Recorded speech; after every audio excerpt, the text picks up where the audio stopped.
ప్రముఖ ఆధ్యాత్మికవేత్త ఉమర్ అలీషా గ్రామీణాభివృద్ధి సేవా సంస్థ ఆధ్వర్యంలో కాకినాడ బోట్ క్లబ్ వద్ద చలివేంద్రం ఏర్పాటు చేశారు. Trust chairman Umar Alisha, Kakinada mayor Sunkara Pavani చలివేంద్రాన్ని ప్రారంభించారు. మనుషులకు మజ్జిగ, పశువులు, పక్షులకు ఆహారం, నీటిని అందుబాటులో ఉంచారు. రాష్ట్ర వ్యాప్తంగా వివిధ ప్రాంతాల్లో ఈ తరహా చలివేంద్రాలు ఏర్పాటు చేసినట్లు అలీషా తెలిపారు. Umar Alisha rural development trust ద్వారా పశువులకు, పక్షులకు, మనుషులకు చలివేంద్రాలు ఈ వేసవి కాలంలో ఏర్పాటు చేసి ఉభయ తెలుగు రాష్ట్రాల్లో కూడా సుమారు 140 చలివేంద్రాలను ఏర్పాటు చేయబోతున్నాం. జీవరాశికి జీవనాధారమైనటువంటి నీటిని పశు పక్షాదులకు, మనుషులకు అందరికీ ఏర్పాటు చేయడం ఈ Umar Alisha rural development trust యొక్క ముఖ్య ఆశయము. ఆయన ఎప్పుడు చెప్తా ఉంటారు, సర్వేజన సుఖినో భవంతు అనేసి.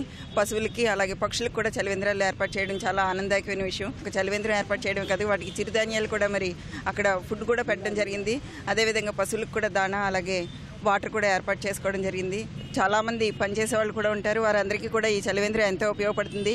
వారి ట్రస్ట్ ద్వారా ఎన్నో మంచి కార్యక్రమాలు చేస్తూ ప్రజలందరి మధ్యలోనే ఉంటున్న ఉమర్ అలీషా గారికి ప్రత్యేకంగా ధన్యవాదాలు తెలుపుకుంటూ సెలవు తీసుకుంటాం.